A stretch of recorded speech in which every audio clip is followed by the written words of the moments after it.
you listening?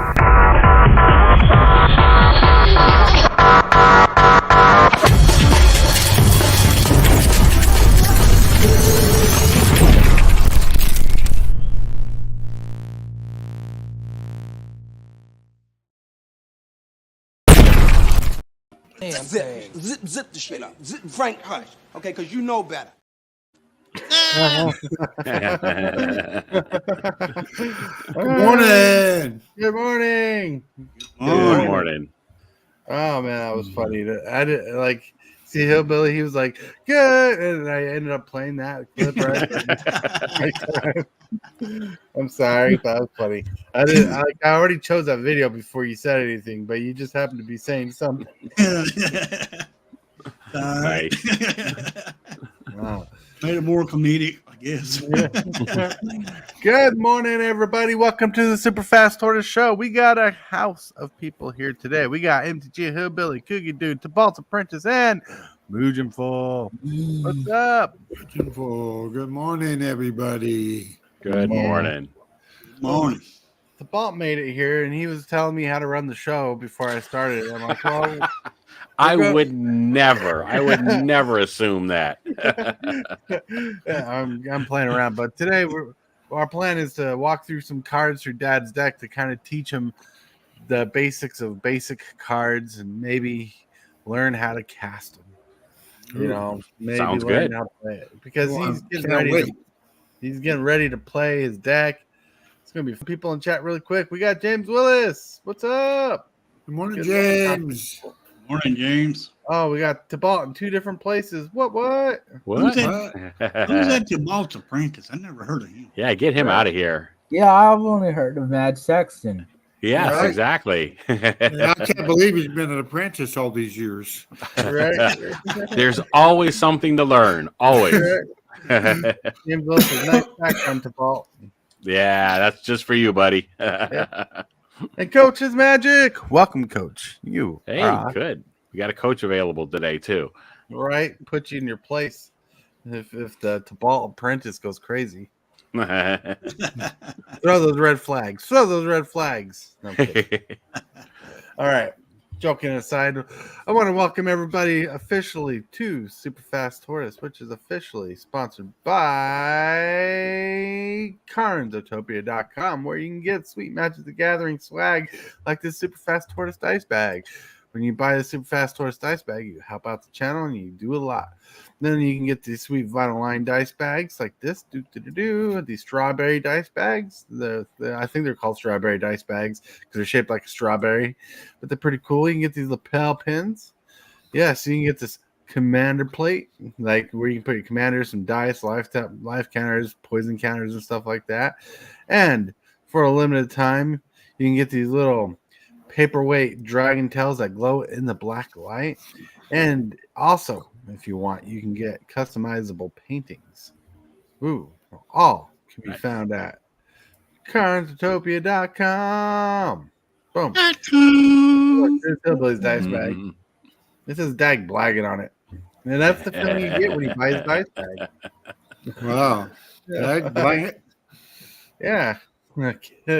It's a really cool dice bag, by the way. Yeah, it is. It is. High quality. Dice bags are high quality at CarnsUtopia.com. Yeah. On top of all that, rolling in, having fun. I see Hillbilly's throwing a red flag in chat. Tibalt must have did something. I had my finger in my nose or something. I forgot I was on camera for a second. Right? Yeah. Right? Thank you, James. So let's go. So I hope you guys have a wonderful day. I know I'm poking on Tibalt, but I'm just having fun because he usually likes to want to be here, but he usually can't be here. So when he gets to be here, I got to have fun with it. Absolutely. I made time just for you, buddy, and for TCGdude, so we can learn some magic. That's right. Yes. I got my Oh, nice deck box and everything. Oh yeah. So you just pulled out a card randomly, or are you going to tell me what card to pull out? Well, after the card of the day, of course. Right. Good. We'll get to the card of the day. What we're going to do is already have a prerequisite list of cards that'll pop up on screen that match cards exactly in your deck, because I pulled the cards from your deck off the online preview. Okay. And this was done So- several days ago because this video was like delayed by a couple days. Yep. So it's not gonna take me all show to find them, is it? No, you don't even have to pull cards out of your deck. Oh, I don't have to do anything. No, Nope. you can look at the screen and go, "Ooh, that's a card." Ah, I got it. And exactly. That card is in your deck. Yeah, exactly. Makes- Billy got it. No, I got it now. And thinking of delayed times, look, we got a Captain Waffle. Hey. Hey, Captain Waffles made it. I know he wanted to be here too when we did this. So, What is it? going through cards, several cards of Dad's deck and talking about. Oh, them. yeah. Yeah, because you and Yeah. Tibalt were all excited. So we were supposed to do this yesterday, but you guys weren't able to be here yesterday. So we ended up going through Dad's deck, making sure everything was sleeved properly. And he heard, "That's good. That's good. That's good." Yeah. That's his little comment here. So Yeah. I just got done with Walmart picking up some supplies to ship out pool game stuff. So Woo-woo. Nice. Can't wait for Congratulations those on that poll game, by the way. It was good. yeah, no, thank you guys for that. And I'm actually gonna do another one. I just haven't figured out what day and time.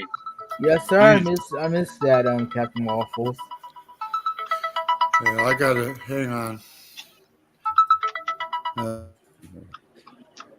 let me fix that really quick. So, thinking of such, and as Dad fixed that, we're going to get to the next segment of the day. Hey, Billy, what's the next segment of the day? That's going to be the Card of the day. Combo Breaker. Woo woo! Look, here's the card of the day. It's called the Hillbilly. That's awesome. This was shared by Hillbilly last night. It's got 3 generic black green 3/3 legendary creature human killer. She don't know why it has to be a human killer. But Sorry about that. Good. Called. I thought it was important, but they hung up. all right. He has haste, trample, has chainsaw. To remove a charge counter from the Hillbilly, it fights a target creature and opponent controls. Excess damage dealt this way to the target creature is dealt to that creature's controller instead. Whenever one or more creatures die, put a charge counter on the Hillbilly. The Hillbilly gets +1/+0 for each charge counter on Hillbilly.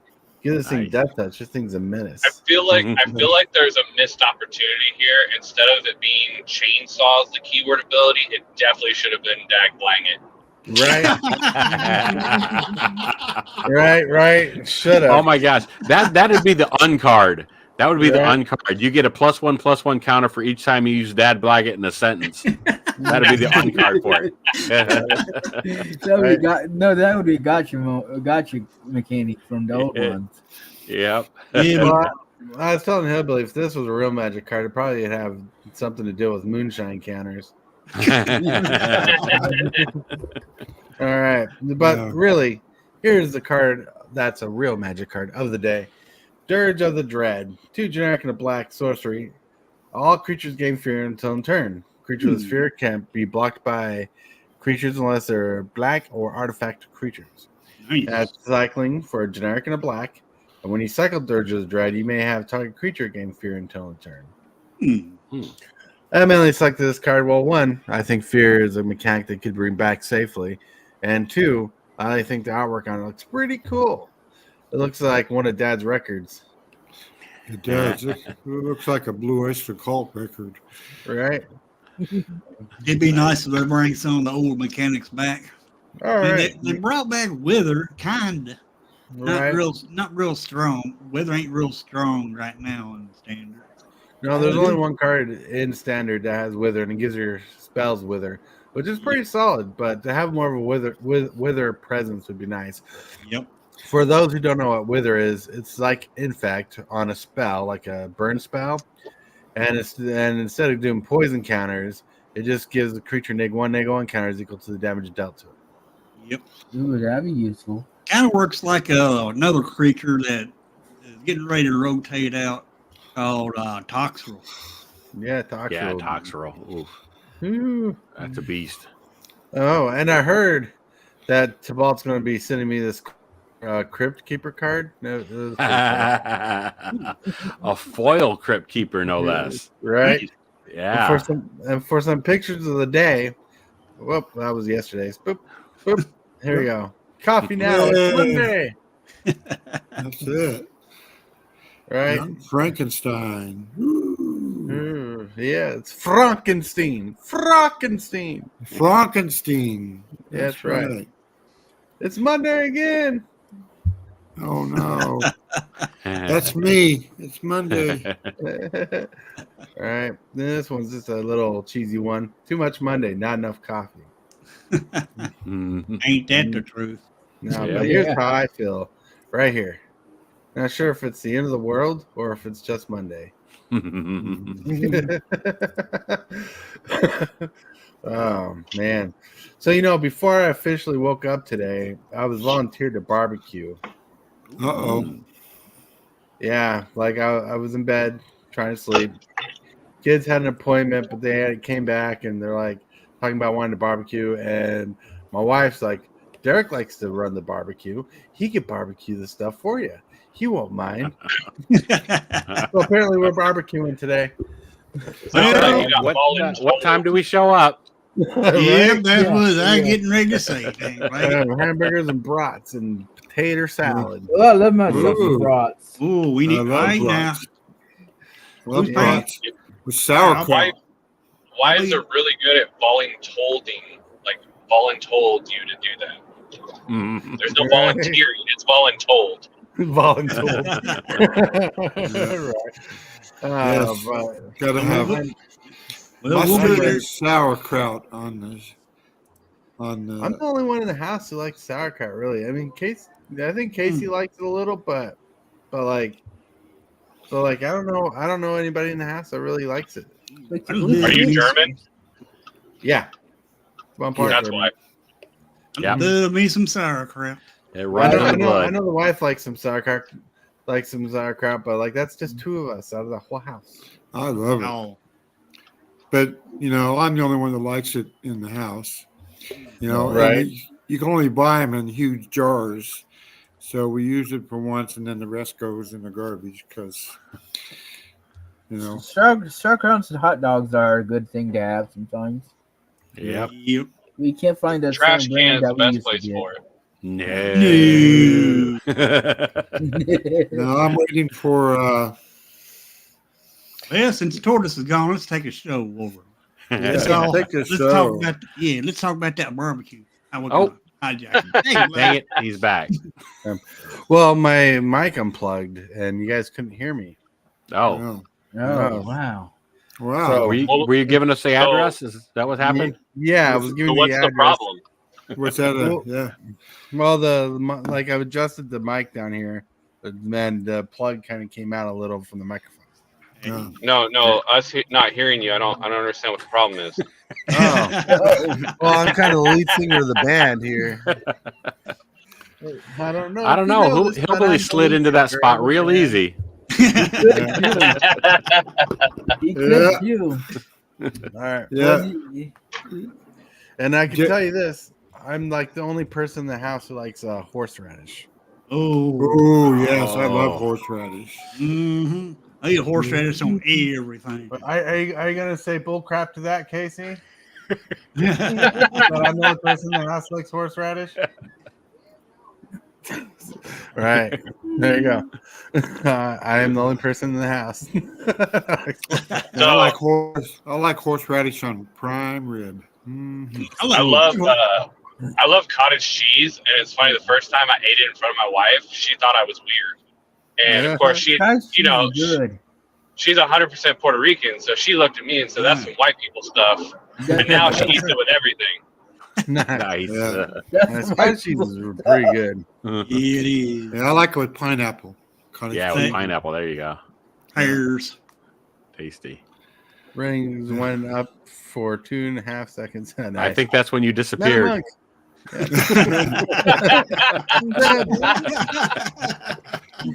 That's funny. So, anyways, let's roll on with the show. Let's roll our R's. Sound sophisticated with the rolling of the R's, and we're going to get to some of these cards. Okay. So I want to first start with a basic artifact. I thought you were going to start with a basic land. Basic artifact. Land. So this is a dad's deck, and I try to make sure all the artwork fit the deck that you have. So, like, if you see this card, you can recognize it from the show. So here we got Arcane Signet. On the very right of the card, you'll see a little circle with a 2 in it. That is the mana cost. That means, and since it's gray, that means you can use 2 mana of any color. Any color. Any color. You can use 2 black or black and red or 2 red. It don't matter. Right. As long as So it's two lands. So the mana is the basic land, right? In land, that's the mana. Yep.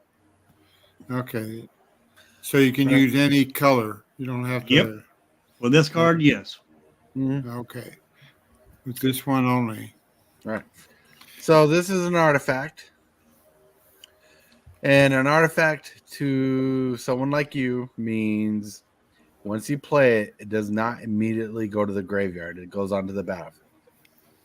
There's more interactions with artifact, but we're not going to try to confuse you about that. Permanent. Yeah. So it's a permanent spell.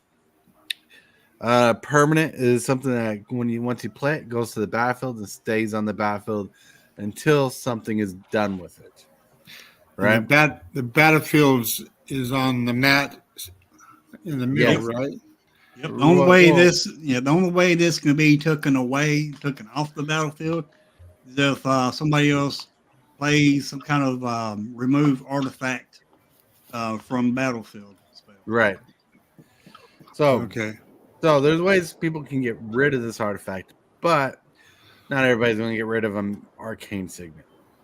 Arcane Signet taps. That little, see on the left of the text there, there's a little circle with a bent arrow. That's a tap symbol.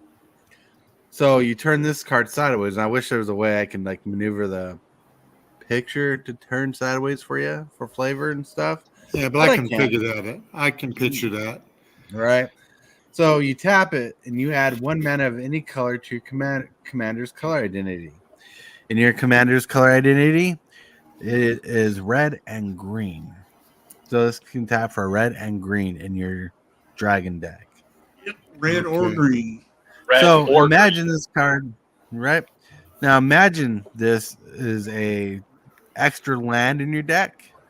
But it's not a land, but it acts like a land, and it adds 1 of 2 colors. Okay. It's called mana ramp. And you're adding more mana ahead of what you can play with your 1 land per turn. So to play this card, you gotta play two lands. Does it matter if they're basic or no? It doesn't matter if they're basic or non-basic, as long as they produce mana. Exactly. Okay. And then once you play this, then you could tap it, which you turn this one sideways. Yep. And then you put green or red for me on top of it. No, it does nothing. The mana kind of floats. It's invisible to the naked eye, right? You tap it, mana floats. You know it's red, you know it's green, whatever color you choose, and you can use that towards a spell. Okay. Right. So when you go to activate this, you say I'm adding 1 green mana to my pool, or I'm adding 1 red mana to my pool. That's how you denote that you're activating this card to the other players. Right. Right. Yep. Let's not get too far ahead. It's just right. That's okay. I understand that part of the card. So it's 2 2 any color, tap it red or green. Right. Okay. And that's for your red-green deck. This card gets a tad bit more complicated with different commanders, but just in mind, in your dragon deck, it taps to add a red or green mana to your mana pool. Okay. Next card is a interesting card because it is Harmonize. Ooh. So sorceries and instants, and there's a couple instants on this list, but once you play them, they do not stick onto the battlefield because they're not permanents. Instants and sorceries go directly to the graveyard after you play them. Okay. So this is a total of 4. Right. Two green and 2 any other color. Right. And then what's it say? Draw 3 cards on top of the 4? No, Yep. on top. Yeah. So you draw 3 cards when you cast this spell. Okay. So you pay 2 generic, 2 green, and sorcery means you can only play it during your first and second main phase, which you will get there later in life when you understand the phases. Right. But once you play this spell, you draw 3 cards from the top of your deck. This is one of those times when a card allows you to break a rule, roughly. Normally in the game, you can only draw 1 card at the beginning of the turn. So what you're looking for is what these other cards do, and each card will tell you how it breaks the rules that are normally there, assuming they're breaking the rules or whatever. But this allows you that advantage then of getting 3 more cards. So like Tortoise said, you would normally only draw 1 card at the beginning of the turn. Now, during your turn, sometime during your turn, you're going to use this, and that's going to give you 3 more cards off the top of your deck. And in turn, just generally speaking, that gives you more options of things to do later on and stuff. It kind of accelerates what you can do. It gives you more options and abilities of what is possible now for you to do through the rest of that turn or through the rest of the game, even maybe. Right. Okay. So and also when this is played, you have to put it in your graveyard after you draw your 3 cards from it. Right. Oh. And where do those 3 cards go? They go in your hand, or Yes. Yes. Okay. Right. And thinking of hands, you're allowed a maximum of 7 cards in your hand. And you're allowed to have more cards in your hand, but at the end of turn, you can only have up to 7 cards in your hand. So what do you do with the extra cards? So at the end step, which you'll learn more about later, at the end step, if you have more than 7 cards in your hand, you discard down to 7 cards. Okay. And that's called your cleanup phase. Right. Yep. And I get to pick which cards to get rid of, or to play. Yeah. Yep. Okay. You pick the cards to get rid of. Yep. And drawing cards in Magic is one of the best things you can do in the game. Yep. Besides board wipes. Yeah. Besides board wipes. It's the second best thing you can do. Right. Board wipes the best. Yeah, I guess that makes sense. A board wipe sounds like clear the whole board. Yep. Right. Yeah. Now here's a dragon creature. Creatures, once you play them, can't attack right away. Unless they have a keyword haste, which I didn't put on any of this list because I have another spell to describe haste, and it's better at describing haste. Dream Pillager costs 5 generic, 2 red, so a total of 7 mana, and 2 of it has to be red. You'll see at the bottom right there's a square, and inside or a rectangle look. And inside that rectangle, it looks like a 4-4. Right.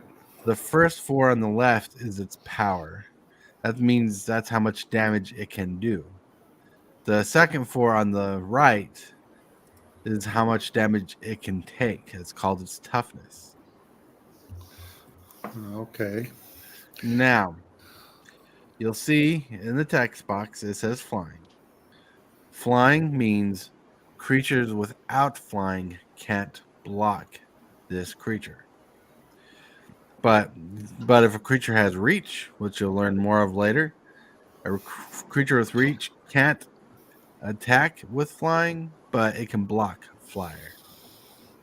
Okay. A good example is creatures that generally have reach are something like a spider. Mm-hmm. There are other creatures that have reach or whatever, but if you just think of it in general terms as far as the natural world or whatever, spiders have the ability to catch things that fly around using nets or whatever and stuff. So there's that keyword reach would allow you to block something that's flying. But if you think of it as a playing field or whatever, things that are on the ground, you know, an airplane or whatever is going to go right over their head and so on. But if you have a way of reaching or whatever, you can get it. But flying, generally speaking, can't be blocked by anything except something else that's flying. Very true. So to play this card, you got to play 7 mana. All right. Okay, 2 red and 5 whatever. Yep. And so, and then the 4 and the 4 means it can take 4 damage, and it can give 4 damage. Right. Right. And how does that work with the 7? So the mana cost does not really go with the power and toughness. That's a one-time cost that you have to pay to put that on the battlefield. So you pay that cost one time when it goes out there, and then you can forget about it until something else forces you to interact with that or whatever. But generally, you just pay that to get that from your hand to the battlefield, which is the play mat. Okay. Right. Well, I do have a question. I'll go ahead. I'll say once we play the game, we'll definitely walk you through the damage step and how to relicate, whatever the word is I'm trying to think of, to know how damage is dealt and know how much damage is taken and why that's important. So what happens to the mana once you pay it? Does that go? It goes into the card, basically. Like, imagine you're the spell sucking up that mana, and the mana goes poof. It's no longer there because you cast a spell. So the mana is imaginary? Yes, the mana part is imaginary. Right? Like when the land is on the battlefield to kind of tell you what land you have, what mana you can produce. And when you tap, it means you used it. You can use the tapped mana to count how much mana you're spending on a spell. Okay, yeah, that's in your lands do not come off of the battlefield. Right, your lands stay on the battlefield. Yeah, you can use them to cast the next spell that you're going to play. So at the beginning of your upkeep, which you'll learn more later, you get to untap. Like my shirt said. Yeah. Right? At the beginning of your upkeep, you get to untap lands. So you can reuse those lands for the next turn. So you see, now I'm confused. Are you playing? Listen to me. It is not as confusing as it sounds. It's a lot more simpler when you can see it in front of you. When we start playing, it'll be a lot easier for you to pick up. Okay. Because it seems like the lands you take, you got to get 2. You got to get 7 lands, and they stay on the board on the battlefield, right? Right. Yep. Anyway, you have to show me. So you'll definitely understand easier once we start teaching you how to play, like with the physical cards. Yeah. Because again, those lands, once they're on the battlefield, we talked about them producing mana and stuff like that. We like I said, one of the ways that I think of them as being a battery that powers something. So you're going to tap those lands, release that energy, release that power to put this creature on the board. So roughly speaking, you're going to have 7 lands on the board. You're going to have 7 lands on the board before you can play this Dream Pillager. So you'll tap each one of those lands. You'll exhaust each one of those. You'll add that energy to put that Dream Pillager on the field. And then so that land is spent for the turn. You can't do anything else because that land is done. Then next turn, you'll untap that. You'll refill those batteries. and now you're ready to go for the next turn. Yes. And like Tortoise said, this is going to make more sense when you see it happening in front of you. Yes. On the board. Yes, exactly. And right now we're just trying to teach you the basics of the spells, what they cost, what they do. So I'm just going too ahead of myself. You're just trying to figure it all out without having all the perfect information. You know what I'm saying? Okay. Like, we're giving you bits and pieces of information. We're trying to give you little pieces to understand, and you're trying to put it all together so you're ready. But the honest truth is, even when I started playing, I wasn't ready until I started playing. And when I started playing, it was easier to figure out. Yeah. I'm sorry about the hand, little Chester's like. That's like, what I'm. So right. what I want, the next thing I want to talk about on this card is, you see all the text in the middle of the card. It says, whenever Dream Pillager deals combat damage to a player, exile that many cards from the top of your library. Until end of turn, you may cast those spells among those exiled cards. That's called a my brain just fried out on me. The text box ability. What do you call it? Text box ability. Triggered ability. Triggered ability. Yeah, it's a triggered ability, but like you'll see, there's cards that have abilities on them all the time, right? Static abilities, triggered abilities, activated abilities. Right, and those are things that help break the rules for you. Dream Pillager is card advantage.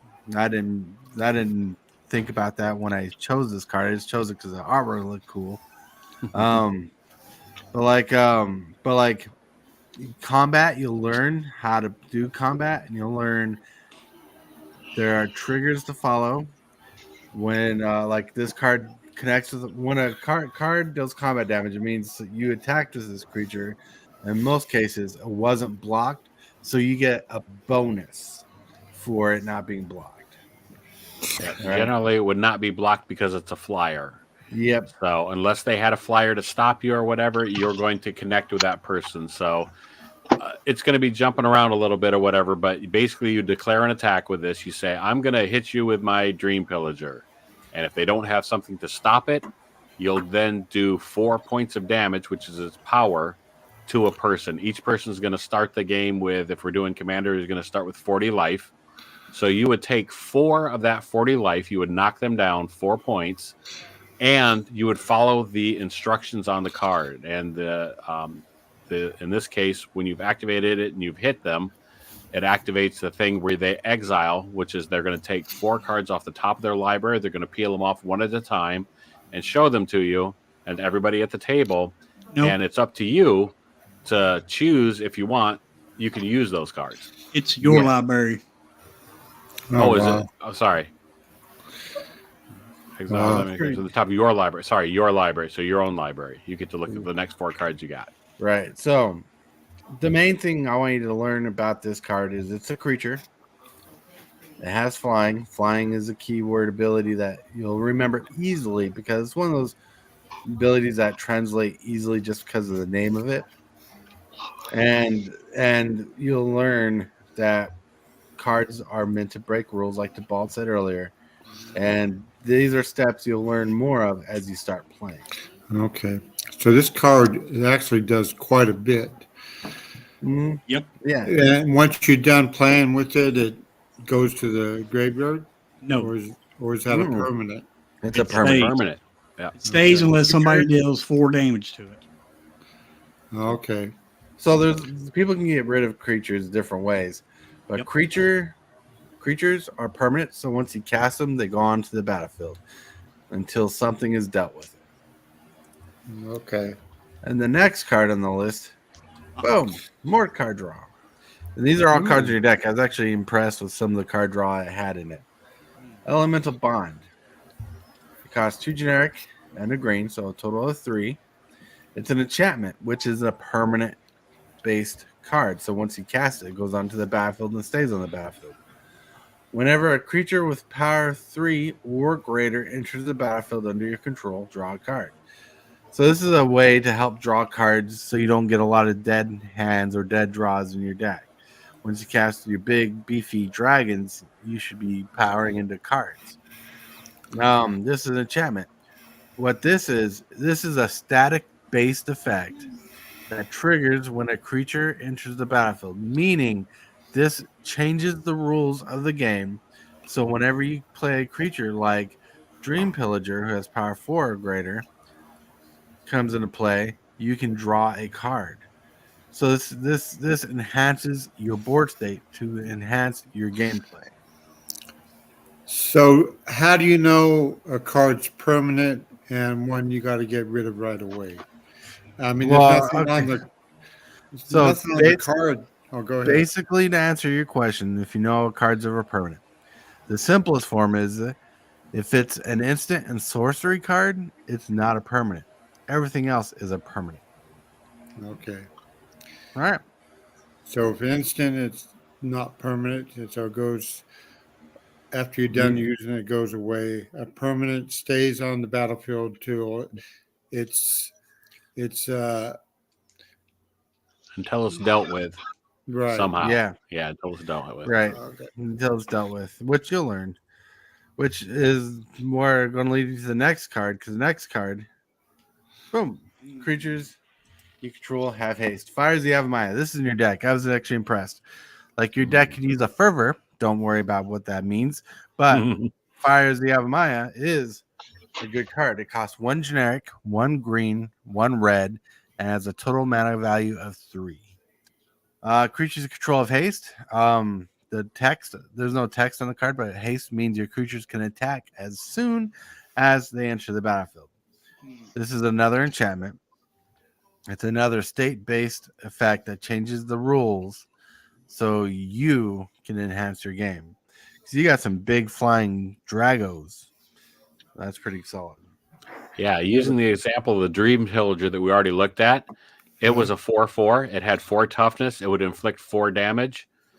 It now becomes, and this is only going to, you have to keep track of this yourself or in your head or what have you. But that dragon, even though it says 4/4 on the card, because this is on the battlefield, that card would read as a 6/6. No. What? You're reading the card wrong. You have to sacrifice this to do that. Oh, to sacrifice. Okay, so yeah, once you've done that, you can get extra damage available. Right. We're not. That's a combat trick. We're not getting the combat tricks. Okay. Right now. Which it's a good thing you read that, because that'd be awesome if this gave all your creatures +2/+2. You know how expensive this card would be? It'd be broken. Right. But no. But on the hand, creatures in control of haste is a board state change. That's what I'm saying. Gotcha. Yeah. So we're trying to keep it simple. Creatures in control of haste. That dragon that we talked about, Dream Pillager. Yeah. And attack as soon as you play it. If you have this out in the battlefield, which you'll understand if it once you start playing the deck and start seeing the changes, because there's other things that change. Hold on a second. Yeah, Captain Waffles, I agree with you. Rhythm of the Wilds would be awesome in this deck too. That with fires, you don't even you just choose the riot every time to give it the counter, and it still has haste. Right. Nice. Yeah, I know that's one of my little favorite combos there. So then what's up? Yeah, so these cards you're just showing. So if you play the dragon, then you play this one, or you play this one first, and then the dragon, does the rules still apply? So correct. If on the same turn you cast a dragon, then you cast Fires the Avamaya, you're changing the rules in that turn. Like if you play this first, the dragon has haste. If you play this second, the dragon now gains haste. So, but if the creature is on the battlefield, then the next turn you play this spell, that dragon can attack already. So, but let's not overcomplicate things. This is one of those cards you want out early as possible, if possible. If possible. Yeah. And you don't know where these cards are because they're all shuffled, and you whatever's on top is what you have to do. Right. Right. Okay. So enchantment.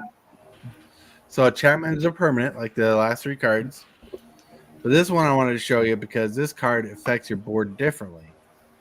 So this one costs 3 generic and a red, a total mana value of 4. Crucible of Fire gives dragons you control +3/+3. So this is a static-based effect that buffs up your dragons. So this will affect this dragon. So this is a 4/4. Now it's gets +3/+3, so it turns from a 4, 5, 6, 7 to a 7/7. Wow. And it does that to all your dragons. Yep. This changes the board effect. Now, what I'm trying to show you is cards in Magic. I know you haven't played Munchkin before, or the other game I'm trying to think of, but there's cards in the deck that will change the board state that you have to remember. Like that will change the board. Like, you know, if your creatures have haste, all your creatures can attack as soon as they come out. This one buffs all your dragons +3/+3, so your 2/2s are 5/5s. You know, and so this expands. So you have to be ready for the evolution of your deck as you play it. Because there's basic board states, there's basic rules to the game, and every card in the deck is either bending those rules, breaking those rules, and changing things up in your favor. And okay, yes, that I understand. I kind of understand the basic of the card. So this gives every dragon on the deck 3 power damage and toughness. Yeah. So it adds 3 to the dragon. Yes. So whatever that base is, whatever that base starting number is in the lower right hand corner. Yeah. That's going to be a ++ to it. Yeah. Right. Okay. Right. So does that add points to my points? The only points that you have are life points, right? Right. This makes your creatures bigger, so you can threaten your opponent's life points. Yeah, it makes your monsters stronger. Yeah. Okay, just leave it at that. Let me soak that in. All right. Okay. It's okay. Massage the brain muscles.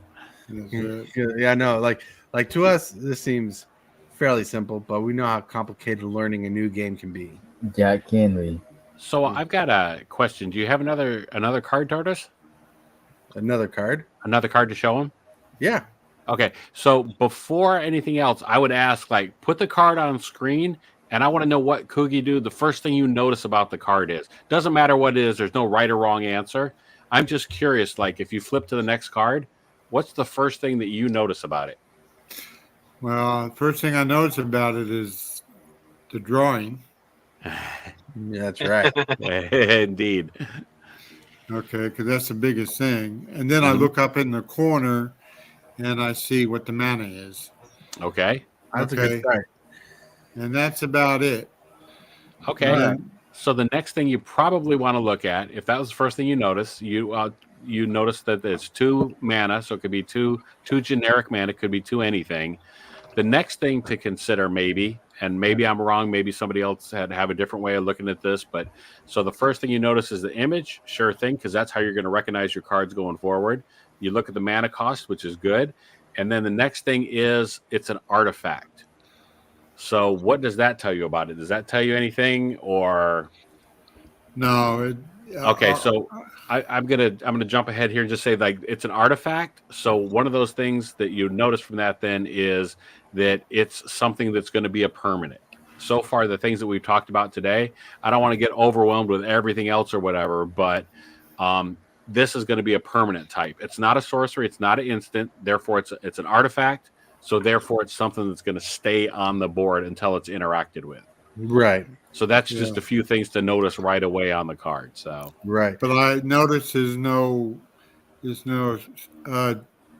strength or toughness. Right. Right. So it's an artifact. It's just a piece of equipment that's going to make your creature better. So that's when you would then get into reading it and seeing what it does. Okay. Swiftfoot Boots is a very common card in Magic, especially in Commander, right? It costs 2 generic mana, as you saw. It's an artifact, suggesting that it's a permanent. It does not go straight to the graveyard, but it also has that word equipment on it. That changes the type of artifact that it is. Most artifacts just sit on the battlefield, do something, have different interactions. Equipment are for creatures. Like it says, the first line of text says, equipped creature has hexproof and haste. And hexproof means the creature can't be targeted with spells or abilities your opponents control. But what it means, this artifact has to interact with a creature in order for it to work. The equip cost is a cost that's separate from the mana cost, the mana value up there on the top left. It's separate, meaning at a later time or maybe during the same turn, separately, you can pay 1 mana to equip it to a creature. So you just put it under the creature card on the battlefield to signify that it's attached to the creature to have the abilities that are on the card. Now, I bring this up because I want to show you how interesting and interactive the interactions can be, but also some of the complications is you'll be understanding things a little bit differently because there's different ways to interact with cards. So what this does, other than haste, which you're familiar with now, hexproof gives your creature a form of protection so your opponents cannot deal with the creature so easily. Right. So easily. Another way to look at equipment is like armor and weapons for your creatures that they wear. That's what an equipment is like. So your creature is wearing these boots in a sense. So is that the equipment, the boots? Yes. Okay. And some of them, not all the cards have this, but it's good in this case. It actually has reminder text on it. This one says equipped creature has hexproof and haste. The reminder there is that it cannot be the target of spells or abilities your opponent controls. So that applies to the word hexproof. Yes. So not all the cards have these days. It used to be that reading the card explained the card.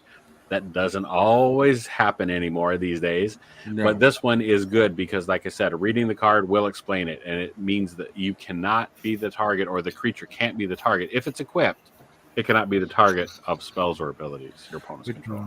Hell yeah, that's important to know. So equipment is protection. Is that what you're saying? Sometimes. Right. Yep.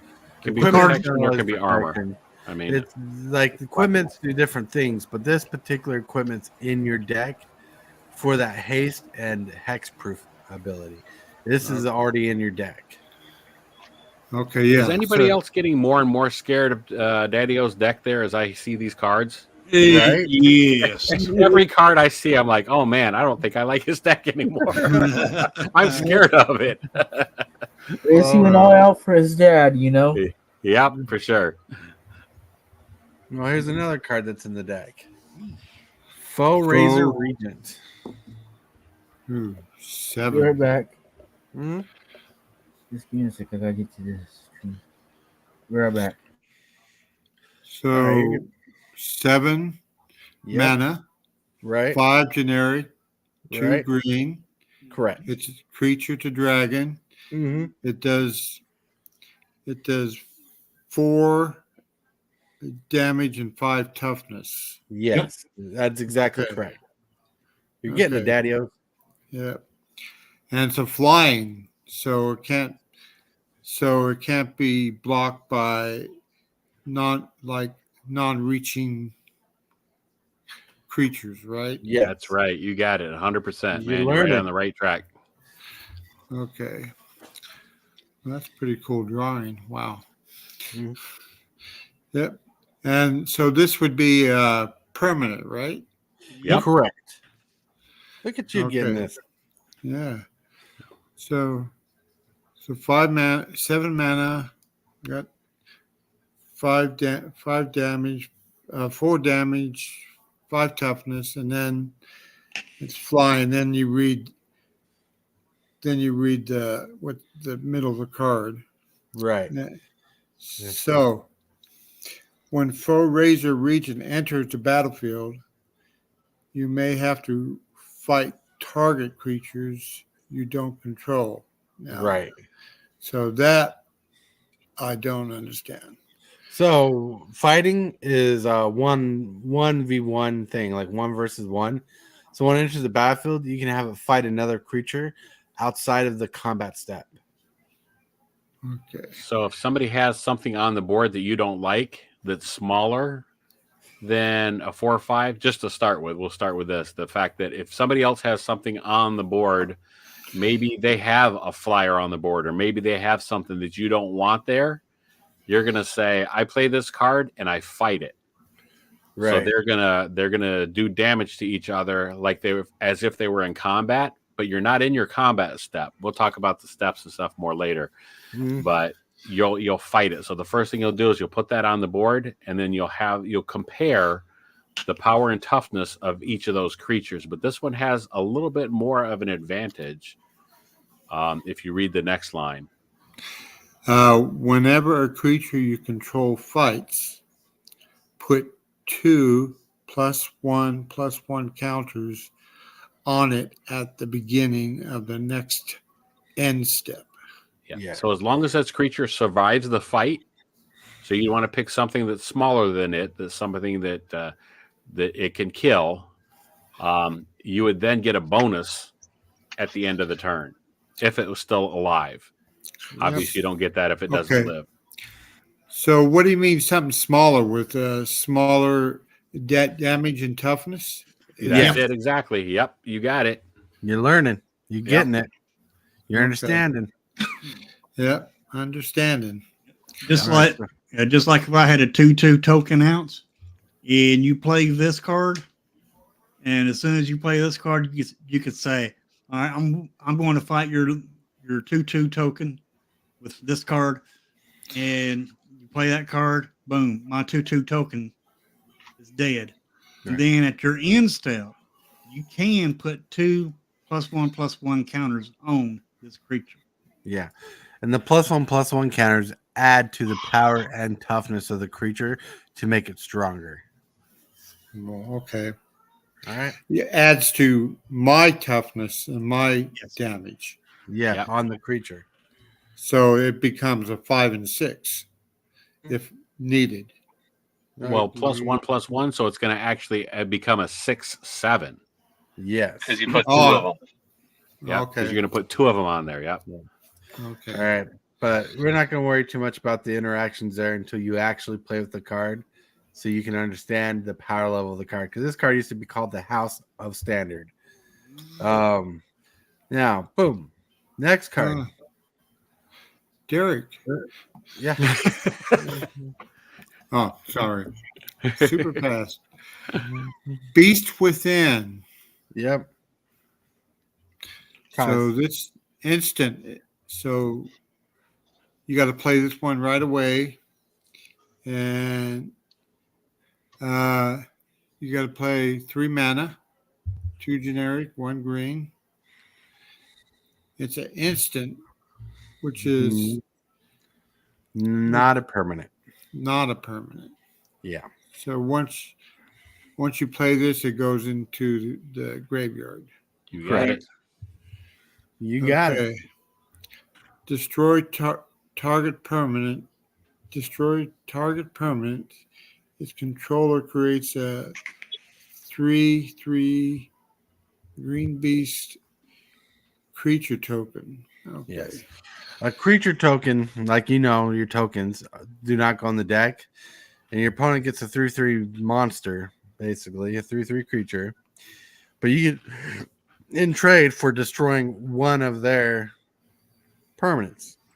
A permanent can be a land, artifact, enchantment, creature. It could be anything else, but I'm trying to keep it basic for you from what we're learning. So it's a trade. In green, you don't get a lot of destroy target creature effects. So that's why this gives a 3/3 green beast creature token. But 1, it's not a permanent spell. So once you cast it, it goes directly into the graveyard. And 2, you get to remove their biggest baddie from the battlefield and place it with a 3/3 creature. I got a 10/10 I'm going to attack you with, TCGdude. Okay. You play this against my 10/10. My 10/10 goes in the graveyard, and then I get a 3/3. Yes. Oh, okay. Right. And it being an instant mean you can play it at any time. You can play it on your opponent's turn at any time, or you can play it on your turn at any time. That is correct. I was about to mention that. So nice. So an instant can be played on any turn. It can be played on your turn. It can be played on my turn. It can be played on Captain Waffle's turn. It can't be played on Tibalt's turn, though. It's against the rules. I got a counter spell. Just kidding. But no, basically, instants can be played anytime. That's why it's called an instant. It instantaneously can be played. Sorceries is for slower speeds. It only can be played on your turn. That's why there's two types of non-permanent spells. So I draw this card, I put it in my hand, then I put it on the battlefield. And you cast it for 3 mana. You tap 3 lands, destroy a permanent. They get a token, and this goes to the graveyard. Okay. So because it's an instant, it's something you would save in your hand until you needed it. You wouldn't automatically have to play that. So say you drew that card. So you would draw that card, you would put it in your hand, and then you would look at the battlefield. Do you need to use it now? Probably not, or maybe not. You might want to save it. So you get to hold on to 7 cards in your hand. So unless you had to throw something away or whatever, you would save it until you needed it. It doesn't have to be used right away.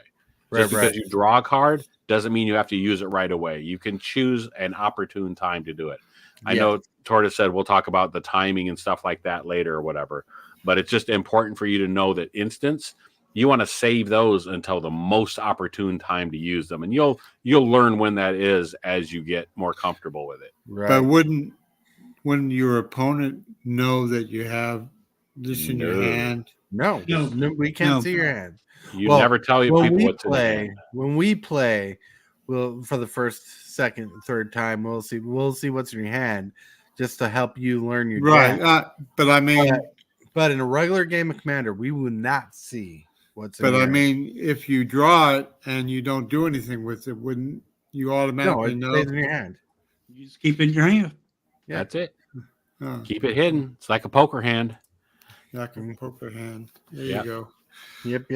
Okay, well, that sounds like something I have to actually have a hands-on to understand it. Right. We're just trying to get you familiar with the cards, what they do. Right. We're teaching you the basics of the basics. You know. Like this already you're picking stuff up though. Already I can tell you're understanding it and starting to fall into place. So that's good. Cosmic Seeds, what's up? So like this card right here. Magma Quake. Yes, Magma Quake. So it costs 2 red and X. X is however mana you can pump into it. So X can be 5, it can be 6, it can be 4, depending on how much mana you want to pump into the spell. X is a variable degree of mana equal to the amount of mana you want to put into it. So whatever X is, you add 2 red to that, and that's how much the spell costs. Oh, wow. So what? So it costs at least 2 red mana. Yes. 2 land, and then X could be, I mean, any amount of land you want to play that you have. Yeah. Whatever you have available to you. Does that give it more power or? Mm-hmm. Yes. Once you read the card, this will definitely explain the card more. Okay. This card is also an instant. Right. I mean, you can save it or use it. Right. So instant means you can use it any time. You don't have to play it right away. Exactly. And you could decide how powerful you want to make it. Right. Yep. Okay. Magma Quake deals X damage to each creature without flying and each planeswalker. That's one we haven't dealt with yet. Planeswalker. Right. Yeah. Okay. So so I know what a sorcery is, and an instant, and artifact. Mm-hmm. Okay, so I kind of know what they do. Right. I know what the lands do. Right. And I'm sure there's a lot more. We got a few more cards we're going through. We're almost done, actually. I mean, there's a couple cards you can skip that because we've already kind of been over some of them. But one card I want to express the most complicated card in your deck.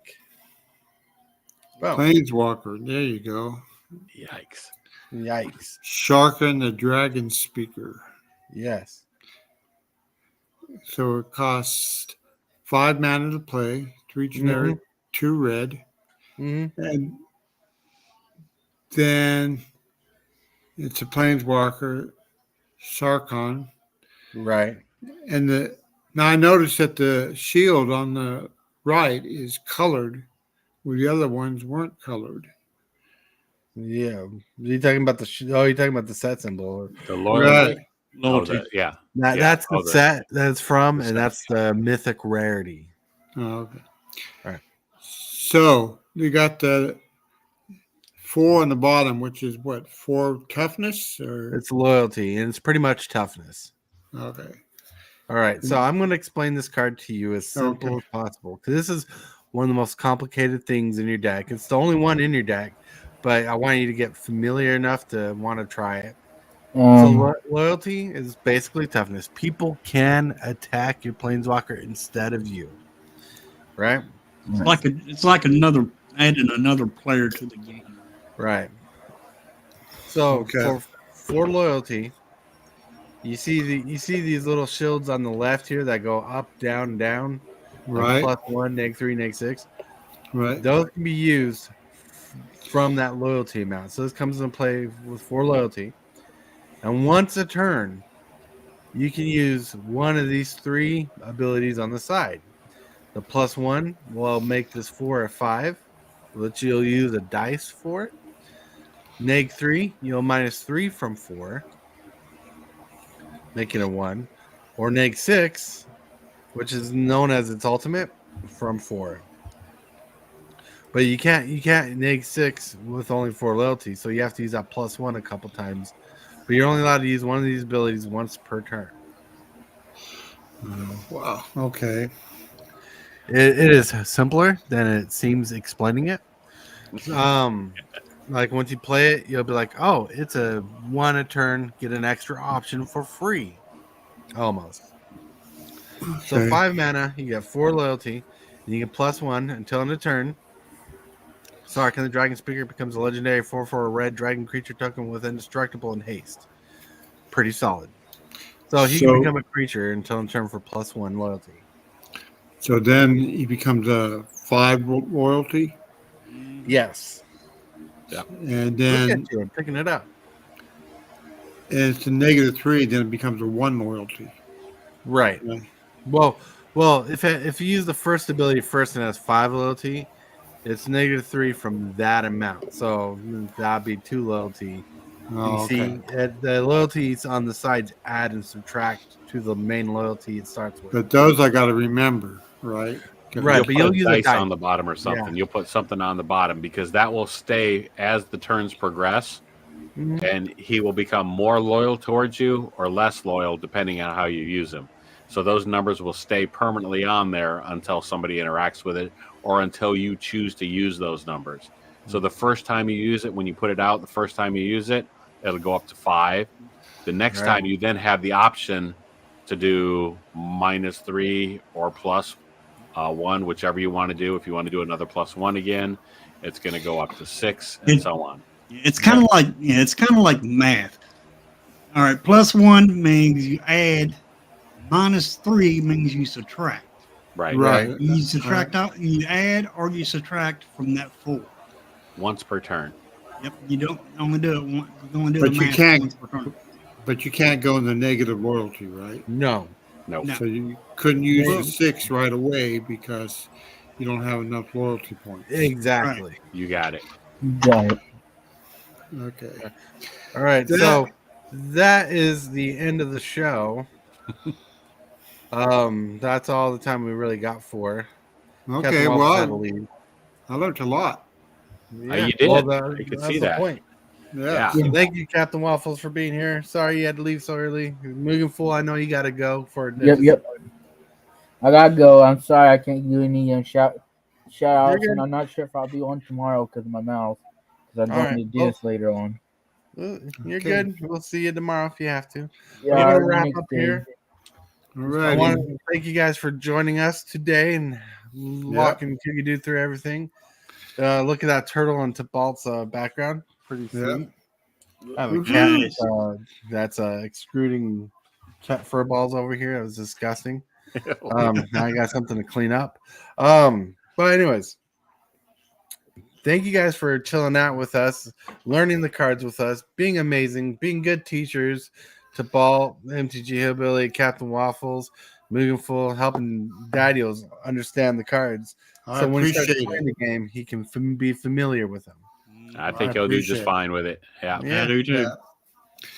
Yeah. So,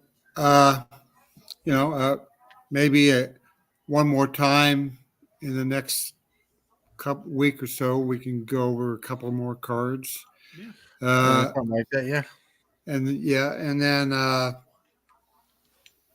I'll set my board up for probably next week. There's a couple days, like 3 days a week, I'm not on because of my dialysis, and then the 28th, I think, and the 29th, I won't be on because I got company.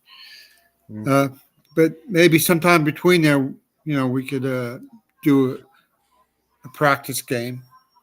We'll definitely get a game going when soon as possible. Don't rush yourself. No. Don't. No, I won't rush myself. I just got to set it up so it's ready to go, and I can't do that with one USB port. Right. Yeah. You'll get this going. Yeah. We'll make a thing of it. We'll get people to jump in. I'm pretty sure if Tibalt is available, he'll want to jump in. Absolutely. So we'll try to make it where it's the four of us. Yep. I know Hillbilly will be there. Yeah, I'll be there for sure. I'll be there if I can. If I can't, I'm sorry. No, I'm kidding. Yeah, Hillbilly is loyal. X. Exactly. You all are pretty good. Anyway, sorry. All right, so we got to wrap this up. I want to thank you guys for chilling out. We're going to skip the shill section very much today, but I know that Hillbilly. I'm not in private chat. There you go. I don't want to be in private chat. I want to be here. Hillbilly's going to be streaming later today, and I just totally messed up his link. Hillbilly will be streaming today, so check him out. And Tibalt does some really good videos. He just put up 2 videos today, so his link will be in chat too. So check them both out. Be awesome. Be amazing. And until next time, my friends. 2:00 Central Time. 2:00 Central Time. That's the Lord Megatron. Shockwave! What is your command, Megatron? Subscribe for Magic the Gathering and other content for evil fun. Fear not, Megatron. Cybertron shall remain as you leave it. Time for